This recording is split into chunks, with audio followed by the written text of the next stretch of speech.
Welcome to the Pacific Research Institute's Next Round podcast. I'm Rowena Itchon, Senior Vice President, and with me is Tim Anaya, Senior Director of Communications. So Tim, happy post-Super Bowl Monday. Who did you root for? Well, I'm not really a big fan of either of the teams, but I guess, I always like to see great champion do well. So I guess I was rooting for Tom Brady to win number 7, and good for him. It's great to see somebody who really thrives on a challenge, and which is really can be an issue when you've been there, done that so many times as he has been.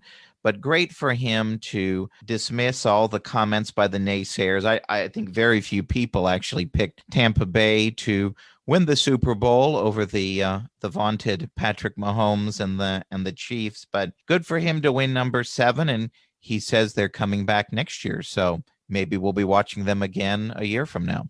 Yeah, I was actually rooting for Brady because it's probably a generational thing, but I was rooting for the old fella. Our listeners may know that I don't really follow sports, and in my corporate life, I was a marketer, so I like to watch the commercials. And just recently, I wrote a blog on that old 1984 Apple debut for its launching its ad, the Macintosh computer. So listeners might remember that it opens up with these zombie clone-like figures filing into a big theater. And on the screen, there's this creepy big brother-like character talking about, quote, the unification of thought. And then an athlete runs in, I think that symbolizes Apple, and hurls a hammer onto the screen. So, the irony today is a generation later that the tables are actually turned, and that it's actually big tech that is trying to protect its turf, and some would argue trying to quash dissenting voices. We're working on the final details of a debate next month on the libertarian and conservative perspective on social media platforms and free speech. We're going to have an all-star cast. Bartlett Cleland, prominent voice in the tech and innovation world. We also have Dan Oliver, who is a PRI board member, but also he was part of the National Review Old Guard, knew Bill Buckley quite well. He's going to be representing the conservative side. And then, of course, we've got Chris Cox, who is a former California congressman, former SEC chief, and he's going to be moderating the panel. So it's going to be an all-star cast. So this week, Tim, the Biden administration is trying to get its $1.9 trillion relief package through Congress. California stands to get a lot of money, even though the state is already flush with cash. In the December package, California expects to get about $50 billion, according to Cal Matters, and that includes $20 billion in unemployment assistance, $17 billion in stimulus checks. Those are the $600 checks, and close to $9 billion for schools and colleges. Tim, you would think that with all this money floating around, Californians who are unemployed could easily get relief checks, and classrooms could safely reopen. Well, I just saw on Twitter right before we signed on here that we've been having these ongoing problems with the EDD in California and people filing for unemployment, starting to get their checks. I heard it's going to take until October 2021 to resolve this backlog of claims. It's over 1 million backlog. So I guess it's a sign that, Washington can send all the money that it wants to California, but if California can't get checks cut or learn about direct deposit, it's not going to really help very many people in need. And there's also a lot of evidence that parts of the economy are on the mend. At our Sacramento conference last week, our economist Wayne Weingarten actually questioned the need for this huge package of helicopter money raining down all over the state, especially to people who don't need it. Yeah, it was interesting. Wayne has a great blog post that'll be posted later this week on our Right by the Bay blog. And it kind of builds upon his opening comments at our conference, which if you missed, you can stay tuned in a couple of weeks. It'll be an episode of this very podcast. But, Wayne says that if you look at the economy overall, yes, the economy contracted 3.5% in 2020. And while that overall was devastating, he notes that the damage occurred in the second quarter of the year, which is April through June, in the heart of the pandemic. But he said if you look at the fourth quarter, we were growing at a 4% annual growth rate, which in normal times would be considered spectacular growth. And he says the economy has actually been growing since June. He also says if you look at unemployment, we've had kind of sluggish unemployment numbers in December and January, but despite this, we still added 49,000 jobs to the economy in January, and the 3-month average shows positive job growth.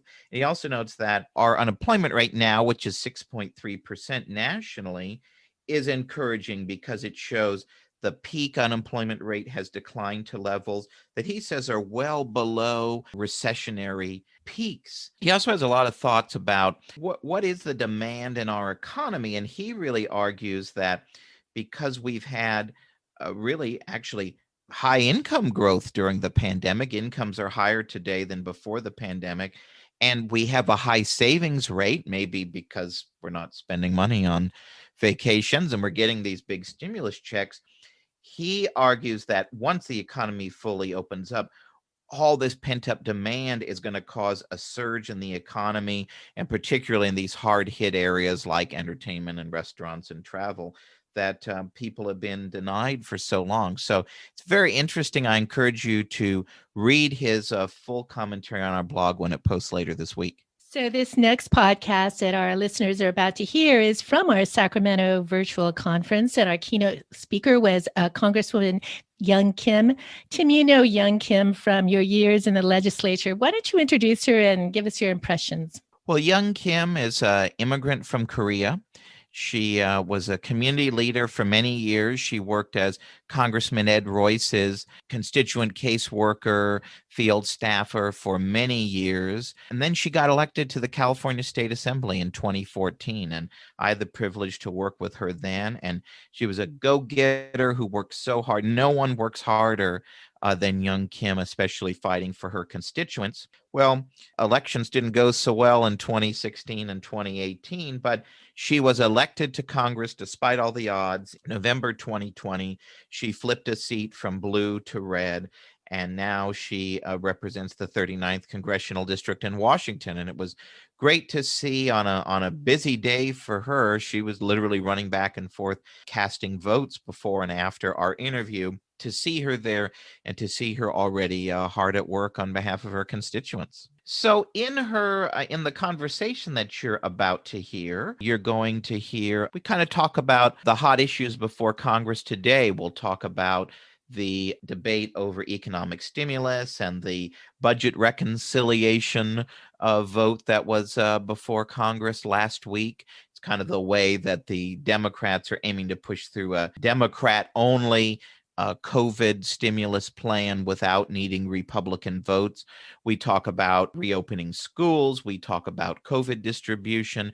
We talk about what should be in a stimulus, if anything, and what are the concerns about this growing spending will do to our national debt. We also talk about what she's focusing on in her first days in Washington, and her goal really to be a problem solver and kind of lower the partisan temperature and bring the parties together around common ground and solutions. So I think you'll all enjoy hearing the interview with Congresswoman Kim and hearing her perspective right from the front lines in Washington. Thanks, Tim. It was a great interview. So hope you enjoy it. Thanks for joining us. She's here right on time, so we can transition into, we're calling it our keynote presentation here with Congresswoman Young Kim. And thank you so much again for joining us. It's such a thrill that you could take time out of your busy day to join us for our conference here. Thank you very much. So, Tim, thank you again for your invitation to have me participate in this conference today. It's a real pleasure being with you, and I'm so delighted to meet many of you who are joining us virtually. I know there are many of you, and I'm not able to meet with you in person because, you know, Connie can tell you, Tim can tell you, I'm very much a gosh, you know, I love to hug people. So I'm a bear hugger. And so hopefully we will be able to do that safely anytime soon. But For me, I'm sitting here in my office at the Capitol, and we are in the middle of votes. So if you hear the buzz, I may have to, I'm not going to stop in the middle of our presentation, but I just wanted to let you know we're voting today. For me, coming to Congress has been such a long journey, but one that is truly worth fighting for. Some say for young, coming to Congress is over 20 years in the making because, I think they say that because I worked for former Congressman Ed Royce. But some people would say that, well, it's been 4 years running since I went for a rematch last year after I narrowly lost that race in 2018. But trust me, running for office was not my original goal. But one thing is for sure, I am not a quitter. And I'm a fighter when it comes to fighting for my community where I lived and worked for over 30 years.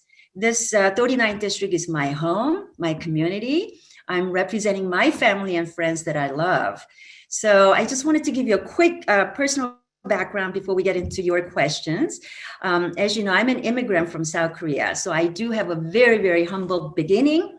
My family immigrated to first Guam after I finished my elementary school. So after living on the island of Guam, I went to Hawaii before coming to California to attend USC. And I put myself through college. I raised a family. I married my husband, Charles, who I met while attending school. And we've been married for 35 years. And between the two of us, we have 4 grown-up children. I'm very proud of every single one of them. And as when Connie was still in the office as our assembly leader, I was elected to serve in 2014. And now I'm serving as your representative in the United States Congress. And this is after I have worked for Ed Royce for over 2 decades and my brief stint in the assembly in Sacramento, where I had the opportunity to work with you, Tim, as our communications director for the Assembly Caucus. And so it's truly an honor for me to be able to get back and, give back to my country and the community. This is such an honor, and I hope my story can inspire others to also feel that if young Kim, an immigrant, a woman, mother of 4, can do this, I can do it. So I just wanted to live with that, little hope and tell you that it's such an honor to be able to work with you. And I just wanted to let you know that I campaigned on the promise to be an independent leader and bring some common sense approach to finding bipartisan solution and help bridge the divide and break the partisan gridlock that we've seen. I mean, I experienced it when I served in assembly in Sacramento, and I came to Washington to make sure that the policies that come out of Sacramento, which I've experienced so bad, to make California where it is today, I want to make sure that those do not become a national norm. So I'm going to fight for you as best as I can, but I know that anything that we do has to be done in a bipartisan way so we can stand the test of time. So with that, I just want to turn it back to you, Tim, and I know you have some questions for me. Well, thank you again for being here. And the most important part of all of that is that you're a Trojan. So fight on. Fight on. To a fellow Trojan. Yes. You're certainly taking office. Your first few weeks in office, I don't know, it feels like you've probably lived a year or more in a month. So I was hoping maybe we could start off with kind of sharing some of your initial observations and experience of transitioning to Congress. You mentioned a little bit about kind of how it compares with being in the assembly, I saw yesterday you had a great announcement about the committees that you're going to be serving on. So, any of all of those sorts of issues, we'd love to get your initial thoughts and observations on that. Sure. So my initial thoughts and observation and the difference between serving in the assembly and in House of Representatives right now is obviously the sheer number of colleagues that I get to work on. It's such a big institution, and it is such a partisan place, I have to tell you. And right after I was elected, I came here for the freshman orientation, and I saw, I mean, it's not just because of COVID, but Speaker Pelosi has came up with such rules that we were not able to stay together. So we had to do our own orientation separately. And so it's, I mean, it is an institution, not only because it's such a big place and it's partisan place, but I told my friends and community folks in the back when I went back after the orientation, this is a place like I'm walking into a lion's den. I need to be strong. I need to be able to hold my ground, So that's the immediate, observation that I had. And then the biggest observation that I have here is that any legislation that goes through Congress has the potential of impacting an entire country. So that's why, as members of Congress, we must be very, very thoughtful about the bills we introduce. So I just wanted to tell you that I'm very, very honored to be assigned to serve on 3 committees. Unlike the time that when I was serving in the state assembly, where we get to serve on like 5 or 6 different policy committees, we serve on 2. You're lucky if you serve on 3. And I got assigned to serve on House Foreign Affairs Committee, Space Science and Technology, and very importantly for our discussion here is on the Small Business Committee. And I'm also named the ranking member on the Subcommittee on Innovation, Entrepreneurship, and Workforce Development. Certainly having these 3 committee assignments and several respective subcommittees that I'll get to serve, it will keep me really busy, but it will also give me the opportunity to advance legislation through the committee process. But one of my top priorities is to ensure that we're opening our businesses safely and that we improve our vaccine distribution. Unfortunately, you talk about the resolution budget resolution that was just passed yesterday. I mean, we can talk about that a little later, but unfortunately, California ranks poorly in this rate of individuals getting the vaccine. I'm told that there is only about 7.2% of eligible individuals for the vaccine in California that have been inoculated with the first dose. Our state is behind other big states like Texas, New York on that vaccination rate. So another priority of mine is to empower small businesses and entrepreneurs. The subcommittee that I serve on is Innovation, Entrepreneurship, and Workforce Development. So I hope to, really pay attention to our innovation and entrepreneurship there. And as we look to recover from pandemic, Congress must ensure that our small and medium-sized businesses have the tools and access to capital that is needed to be successful. So those are just some of my observations and my immediate priorities. I love when you touched upon, this importance of working together, and it's kind of the theme of a lot of the work that we do here at PRI, that with given what the political dynamic is today, we know it's a challenging time for those of us who believe in free market and market-based solutions. As we're showing with this conference, there really is the potential to build kind of untraditional alliances across the political spectrum on some of these free market issues. What are some areas as you approach your new job in Congress? What are some areas that you see where Republicans and Democrats can forge that consensus and compromise this session or beyond, around free market policy ideas? Yes. I believe that we should be able to compromise on a number of issues. The first one being international trade. When I was working with Congressman Ed Royce, who served on the Foreign Affairs Committee, he was also the chairman of the several interparliamentary exchange groups where I served as an interlocutor, one of which focused on trade, security, and human rights, and many other issues. But during that time, we were able to work on congressional ratification for NAFTA, CAFTA, and most recently, the US-Korea free trade agreements. So trade, to me, is very, very important. And I think we have a good opportunity to increase international trade with our allies and economic partners by eliminating barriers of entry for US goods and products. And I would like to see the US rejoin or join Trans-Pacific Partnership, TPP. That would bring thousands of import-export jobs to California.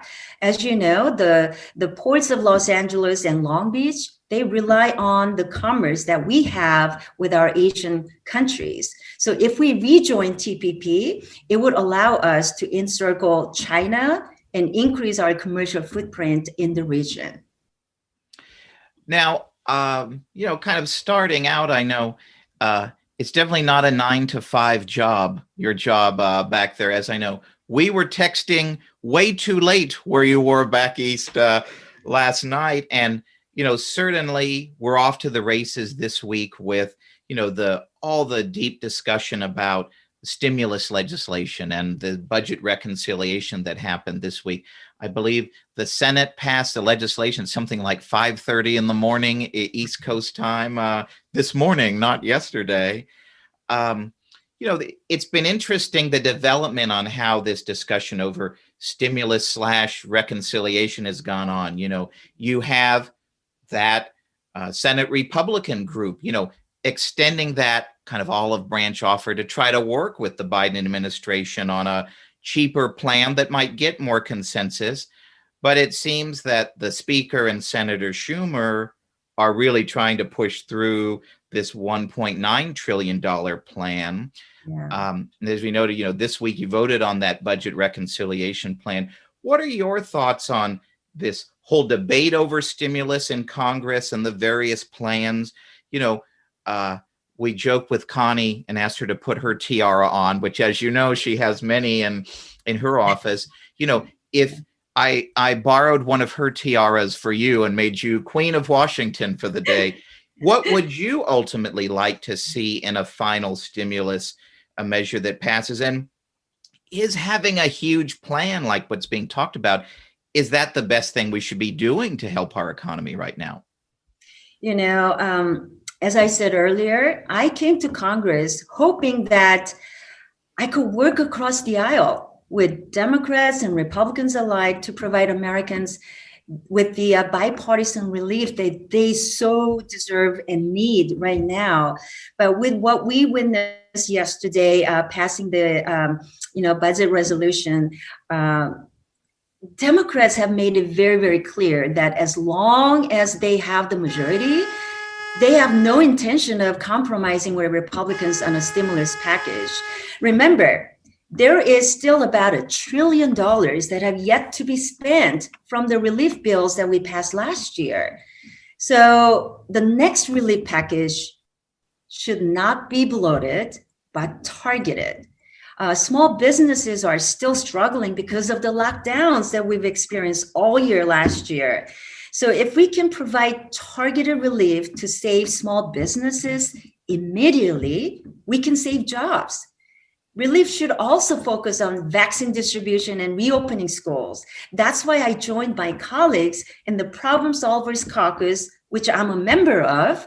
It has the equal number of Democrats and Republicans working to find bipartisan solution. So we are introducing a standalone bill called the Defeating COVID-19 Package to provide $160 billion that is focused on vaccine distribution and development. And that is included in President Biden's $1.9 trillion package. As we vaccinate more people and as more parents can take their children to school during the workday, we can reopen the economy and we can lighten the spending burden on the government. And I'm so frustrated that obviously budget Connie knows this very, very well, but I'm just frustrated with the process that is taking place. But it is what it is. I'm here to work in a bipartisan way, and I really will be focused on doing just that. Here on that vaccine distribution. As an aside, I got yesterday, and she's tuning in now because she's a big fan of yours. I got the text message that every son or daughter wants to get. My mom is getting her COVID vaccine next week on Tuesday. So, it shouldn't have to be this way, that you have to go through all of these hoops. In California, the home of innovation, it takes, such hoops for so many people just to get the vaccine. So, right. What a great effort you all are doing on that, and hopefully that comes to fruition. When I was in the district, I did visit the vaccine sites in Orange County and in LA County, and I was very impressed how the logistics work really well. And I talked to many people that were vaccinated and how grateful they are. They almost feel like, oh my God, I'm safe now. But the common theme that I heard is that we need more vaccines. And there's a private entities like Kaiser, they get their share of allocation. And then there is a state getting the allocation, and then they share that with counties, and then they do the vaccines. But the bottom line is we need more vaccines, and that's what I'm going to fight for. And that's why I thought this standalone bill to get as many people vaccinated as soon as possible will be the sure way for us to open up our businesses and open the schools. So all of this talk about these big plans that I think we're almost sensitized to, $1.9 trillion is a huge amount of money. It naturally brings up concerns about the national debt.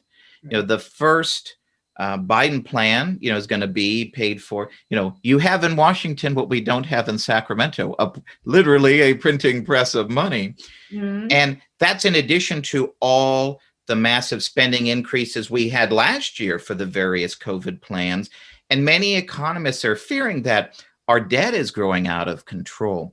Do you share that fear? And how do we balance, the COVID-19 relief that people need to keep food on the table, keep their businesses open, with these real concerns about the national debt?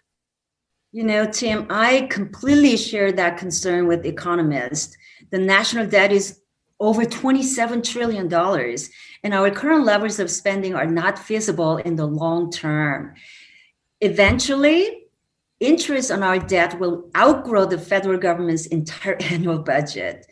The national debt will burden our many generations to come, and we don't want to do that to our children and grandchildren.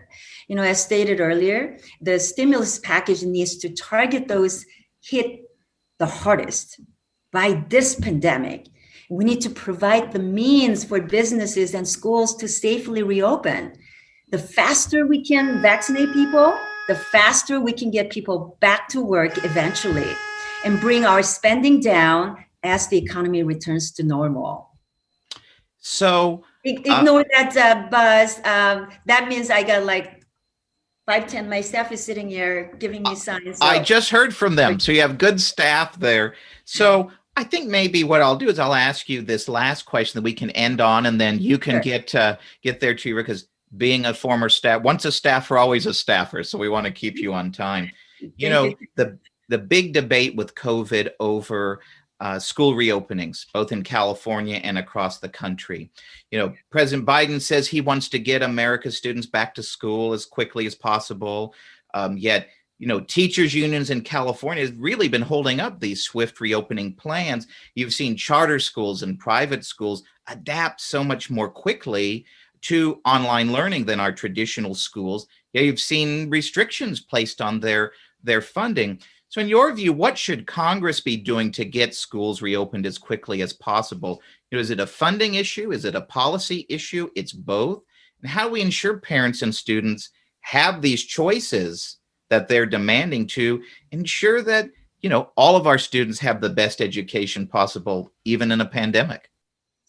Tim, you've seen me when I served in the state assembly. I'm a big proponent of school choices, and as a mother of four, it's really important that the kids are back in school in a safe manner. So, the bottom line is this: we must first focus on making sure that we focus on improving the vaccine distribution. It cannot be possible that our state of California has been sitting on 40% of the allocated vaccines. So states and local governments must be better coordinated to ensure a smooth vaccine allocation. The state of California and Governor Newsom, they must also do a better job in coordinating the communication to keep Californians well informed on the vaccine distribution. There is no doubt that California needs additional funding for vaccine, which is what I support, which is why I'm supporting the bipartisan defeating COVID-19 bill. But the state must also explain why it did not have a plan in place in the first place, to distribute the vaccines. Governor Newsom had many months to prepare, but instead, we have a chaotic rollout in our hands. So I see the issue of reopening schools as a political one. And labor unions keep moving the goalposts for kids and their families. The CDC and other groups of experts, they have indicated that schools are safe to reopen if air ventilation is improved, mask wearing is implemented, and social distancing enforced. So if schools are implementing these actions, I know we have a good chance to reopen. So we must ensure that the charter schools have to get their equal funding during the pandemic and deny actions to hinder the growth of online charters during the pandemic. Well, with that, we'll let you go and cast that important vote. But thank you so much again. All of your many Sacramento friends were very jealous that I was going to get to chat with you today. Gosh. Thank you. Promise. If, when there is an opportunity, I promise I'm going to come to Sacramento and say hello. Well, thank you again, and keep up the great work that you're doing. Thank you. Thank you so much. It was good to see you, Tim. And thanks again for the opportunity to speak to many people that are online or, streaming live too. Thank you so much.